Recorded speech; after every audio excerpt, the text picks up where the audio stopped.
Hi! In front of me is Realme C35 and today I would like to show you how you can set up an alarm clock on this device.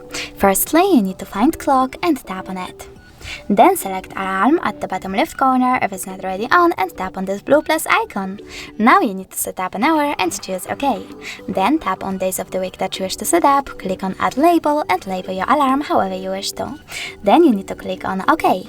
Now tap on vibrate to disable or enable vibrations and click on default next to the bell.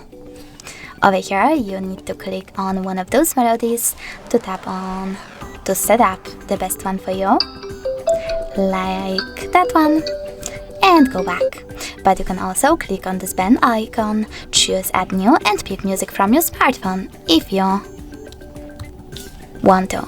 I will go with that one. Then you need to go back, and as you can see, my alarm was successfully added. You can switch it off completely by tapping on the switcher next to it and turn it back on the same way. If you wish to delete it though, you can do that by choosing this delete icon at the bottom left corner, and now it's gone. Thanks so much for watching. If you enjoyed this video, leave a like, comment and definitely subscribe. Bye!